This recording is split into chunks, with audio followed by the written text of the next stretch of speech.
태권 박스 미디어 시사 프로그램 태권 캐다. 오늘은 일선 도장 교육과 경영의 주체인 관장과 사범에 대해 이야기를 나누겠습니다. 저와 함께 이야기를 나눌 두 분의 토론자를 모셨습니다. 먼저 전국 태권도장 연합회 김동석 회장님, 그리고 대한태권도협회 권기덕 이론 강사님 모셨습니다. 안녕하세요. 안녕하세요. 안녕하세요. 내일 모레가 크리스마스인데 연말 참 바쁘시죠? 네, 바쁩니다. 네. 뭐 학부모께서 우리 자녀 태권도 잘 가르쳤다, 감사의 마음으로 식사 대접 한다면서요? 예, 예. 들었습니다. 아, 이런 일 종종 있나 봐요, 연말에. 네. 저 부모님들이 네. 좀 적극적인 부모님들이 계셔가지고요. 네. 뭐 부모님들이 모여서 식사를 한다는 게 아니라 네. 가끔가다 이렇게 부모님들이 아이들 잘 가르쳐 고맙다고, 네. 잘 가르쳐 고맙다고 이렇게 좀 뭐 표현을 한다 그럴까요? 그것 때문에 좀 감사한 마음을 전한다고 하더라고요. 그러다 보면 뭐 지도자가 또 응원이 돼가지고 에너지가 좀 넘치지 않겠습니까? 지도자가 물론 애들이 많은 것도 중요하지만 이게 또 부모님들한테 아이들한테 또 인정받는 또 지도자, 저는 그것도 참 매력적이고 열정이 넘치다 봅니다. 우리 권기덕 강사님은 학교 출강 네. 하셔서 기말고사 학점 처리 이거 바쁘겠네요. 교장도 신경 써야. 네네, 학교도 물론 바쁘지만 지금은 이제 공개심사 네. 바쁘고요. 네. 또 이제 빨리 마치고 이제 내년 신학기 또 이제 준비해야 되는 일선 지도자들도 공감하시겠지만 가장 바쁜 시기가 되는 것 같습니다. 12월이죠. 공개 심사 제가 취재를 많이 가고 대학교 때 강의할 때 공개 심사 한 타임으로 다릅니다. 도장 이미지, 학부모들과의 어떤 소통, 신뢰 구축, 도장의 교육 가치도 학부모들한테 공개적으로 보여주는 자리이기 때문에 자연히 도장 홍보도 되는 그런 일석삼조가 되겠죠. 두 분은 그 관장과 사범 역할과 기능, 정의를 어떻게 좀 내리고 있습니까? 어떤 분들은 본인의 이름으로 도장을 오픈하면 관장이고, 경제적인 여력이 없어서 지도만 하는 사람은 사범이다. 관장은 사장, 사범은 직원, 이렇게 이야기를 합니다. 저는 세 가지로 볼 수 있겠는데요. 첫째, 관장은 지도자면서 도장의 전반에 성공적으로 운영을 할 수 있는 소규모 기업 경영가여야 하고, 사범은 교육을 책임지는 지도자라는 사실입니다. 사범은 지도자이면서 위계로서는 관장 아래에 위치하지만 교육적인 부분에 전반적인 책임과 사명을 다해야 하는 사람이라고 말하고 싶습니다. 세 번째는 관장과 사범은 같은 선상을 달리는 동반자여야 한다는 것입니다. 자, 예전부터 우리 관장님들이 얘기하기는 관장은 경영자, 사범은 교육자 이렇게 구분했습니다. 그런데 지금 현재 우리 사범 교육은 사범의 역할은 다양합니다. 그리고 세분화되어 있습니다. 그리고 사범이 한 명만 있는 도장도 좀 드물고 거의 사범이 2명씩 있는 도장도 많고요. 그러다 보니까 우리 사원들의 역할이 다양해져 있기 때문에 딱 교육만 한다고 볼 수 없고요. 제 생각입니다. 그리고 어차피 사범들은 이 사범 생활이 종착역이 아닙니다. 하나의 지나가는 과정일 뿐이고 배움의 과정일 뿐입니다. 결국은 태권도 도장을 개관해야 되는 사람이 사범입니다. 사범의 그 체계나 뭐 독특한 프로그램이 있습니까? 네. 보통 그 사범의 체계를 뭐 정답으로 말씀드릴 수는 없지만 일선 지도자들에 따라서 조금 다르긴 하겠지만, 보통은 이제 교사라고 해서 시작을 해서 그 위에가 이제 많이들 이야기하시는 교범, 교육사범, 그 위에가 이제 보조사범, 그 위에가 이제 보조사범의 경력을 거치면 지도사범 또는 정사범, 그 위에가 이제 사범님들의 이제 우두머리라고 할 수 있는 수석사범, 네. 그 단계를 거치면 이제 부관장의 직책으로 하고, 그 위에가 되면 이제 관장의 이름을 할 수 있도록 이제 그런 체계로 나눠져 있는데, 이제 더 자세하게 체계가 나눠져 있는 도장도 있고, 그 이제 경력에 따라서 이제 조금 더 차이가 나는 것 같습니다. 근데 한 가지 의문점이 있습니다. 국내 태권도 관련 학과에서 해마다 졸업생이 1,500명 이상 배출되고, 국기원에서 시행하는 상급 사범 연수 합격자가 연간 800명이 이상 나오는데, 일선 도장에서는 특히 관장님들은 사범 구하기가 너무 어렵다. 도대체 이 태권도 전공생들, 20대 젊은이들 어디 가서 무엇을 하는지 모르겠다. 이렇게 하소연을 하고 있거든요. 그러면 우리 20대 젊은이들이 사범을 기피하는 걸로 봐야 되나요? 어떻게 해석을 하십니까? 사범들을 사범이라는 직업을 선택하는 것을 굉장히 기피하고 있다. 그래서 굉장히 좀 심각하다고 말씀을 드리고 싶은데요. 네. 그럼 이유가 무엇이냐라고 물었더니 첫 번째로 나온 대답이 열정페이라는 생각이었습니다. 노동시간에 비해서 대우가 좋지 못하다고 생각하기 때문에 사범 선택에 대한 불만이 쌓일 수밖에 없고, 둘째도 좀 심각한데 사범들이 생각할 때 태권도는 어느 조직보다, 군대 조직보다 상하관계, 수직관계, 상명하복 이런 특수한 조직임이 익히 알고 있다. 그렇기 때문에 국내보다는 해외로 파견을 가는 것이 낫겠다, 이런 판단하는 경우가 있습니다. 태권도장 사범의 그 노동 환경과 고용 실태를 연구한 논문은 10년 전부터 꾸준히 나오고 있습니다. 지난해 2016년 정태경 경희대 강사가 연구한 그 연구 결과를 보면 설문지 실백 여부를 분석했습니다. 사범이 된 경로가 어떻게 됩니까? 이렇게 물어봤더니 48%가 도장 출신인 것 같아요. 나는 그 도장에서 태권도를 했기 때문에 스승님 있는 도장에서 처음부터 사범 생활을 하겠다. 두 번째는 추천과 인맥입니다. 우리 관장님이 그 도장 가서 사범하라고 소개시켜줬다. 아니면 본인이 어떤 분하고 알아서 인맥으로 하는 것. 이 스승과 사범으로 이렇게 만나다 보니까 다 그런 건 아니지만, 저도 이제 학생들 가르치다 보면 스승님과 관계 속에서 자기가 스스로 노력의 대가를 못 받는다. 실제로 100만 원도 못 받는 사범이 있습니까? 많다고 생각합니다. 네. 네. 그 원인은 뭐라고 봅니까? 제가 봤을 때는 관장님들의 문제의식이 좀 개선이 돼야 되는데요. 네. 본인이 그렇게 했기 때문에, 네.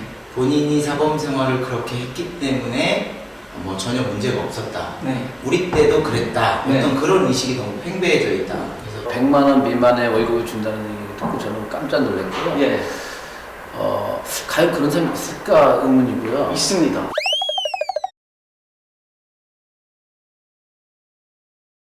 심각한 일이죠. 왜냐하면 2016년 최저임금이 네. 작년만 해도 6,000원이었습니다. 6,030원, 6,010원이. 그러면 뭐 좀 올랐잖아요. 네, 하루로 계산하면 한 54,000원 정도 되고, 한 달 정도 하면 120만 원 정도 됩니다. 저는 우리 관장들을 믿습니다. 최저임금에 맞춰줄 거라 믿고. 최소한 120만 원 정도는. 네, 그렇죠. 그렇게 해야 되고, 그 다음에 이제 교육과 인격을 좀 높여줘서 네. 존댓말도 하고, 네.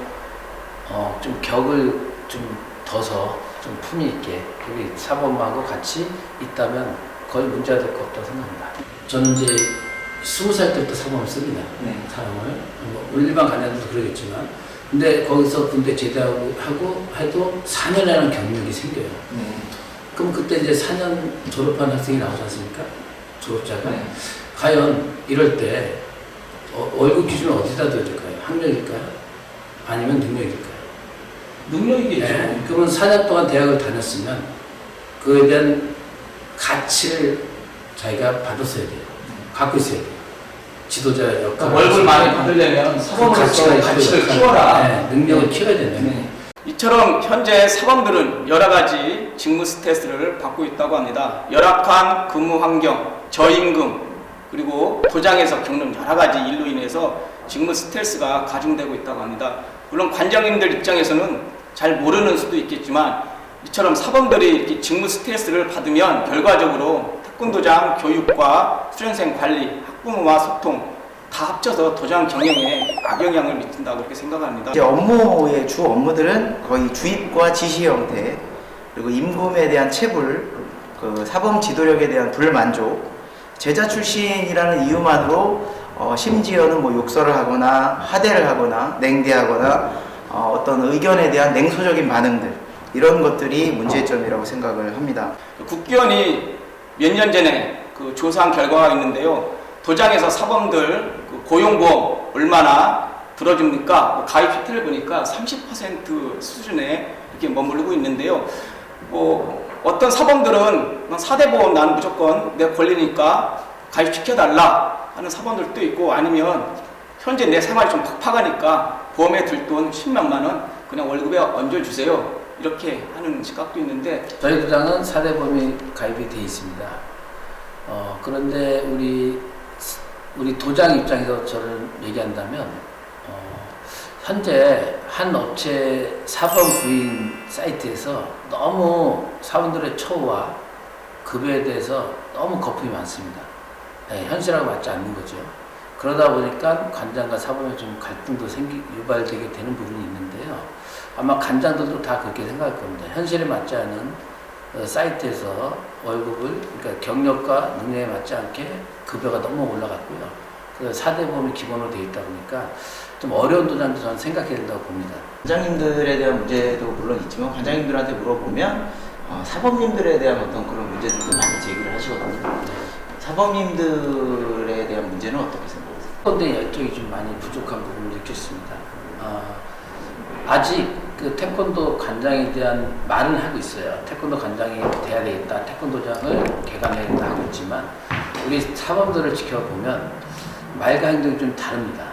자기가 관장이 되고 싶다 그런다면 이 사범에 대한 그 업무 수행이라든가 사범의 자질이나 역량을 키워줘야 되는데 여러 번 반복된 실수도 많이 유발하고요. 또 그거에 대해서 책임감이라든가 아이들에 대한 책임감이 많이 없는 부분을 많이 봤습니다. 사범님들도 문제가 좀 있다고 생각을 하는데요. 일단 첫 번째가 이제 그만두는 경우에 무책임한 태도. 그래서 관장과 사범과의 문제로 인해서 그만두게 된다면 정식적인 절차를 밟으면 되는데 기다리는 제자들, 본인에게 배우고자 하는 어떤 제자들을 그냥 버리게 되는 그런 부분에 대해서 좀 무책임하다고 생각하고, 두 번째는 이제 자기 개발에 대한 어떤 그런 부분이 매우 부족하다고 생각을 합니다. 그래서 관장님들이 교육이나 세미나에 많이 참여를 시키고 하지만 반복적인 일들을 계속 하다 보니까 관장님들보다도 더 쉽게 매너리즘에 빠진다. 그래서 이제 자기 개발이 많이 부족하게 되고. 자, 그러면 여기에서 사범 교육의 중요성을 강조하시는 분이 계십니다. 대전 한울 태권도장 구기환 관장인데요. 사범 교육 시스템을 구축하면 관장과 사범 간의 갈등도 해소하고 도장 교육을 원만하게 진행할 수 있다. 그런 논리를 펼치고 있습니다. 전화 인터뷰 한번 해보겠습니다. 사범 교육이 왜 필요한지 한마디로 말씀드리자면은 사범이 근무하는 게 그 관장들 입장에서 봤을 때 마음에 안 들기 때문이라고 생각을 합니다.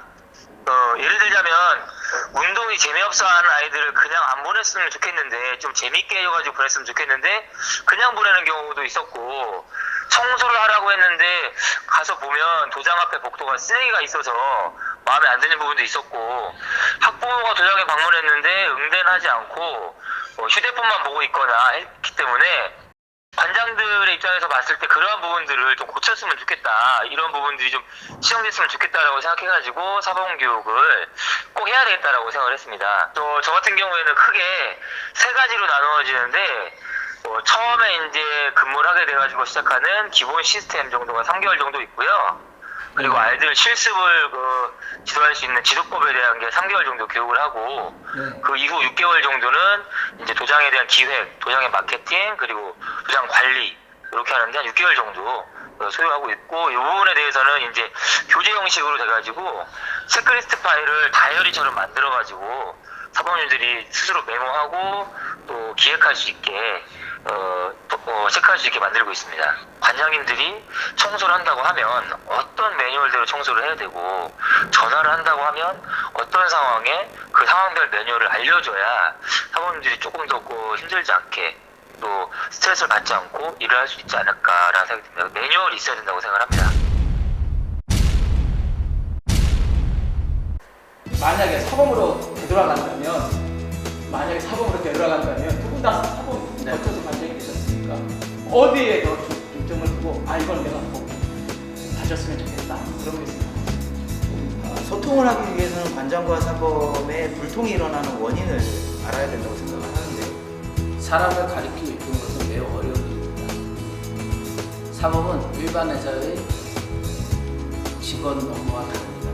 가장 중요한 것은 그 관장과 사범이 서로 원하는 것을 미리 파악해서 업무 수행에 반영할 수 있도록 노력하는 것입니다. 관장이 원하는 예를 한번 들어보도록 하겠습니다. 관장님이 원하시는 사람은 첫째, 항상 나처럼 이라고 생각하는 주인의식을 가진 사범입니다. 둘째, 스스로 알아서 움직이는 솔선수범. 셋째는 그 누구보다 먼저 움직일 수 있는 희생정신. 사범이 일을 편하게 할 수 있도록 그렇게 배려를 해주시고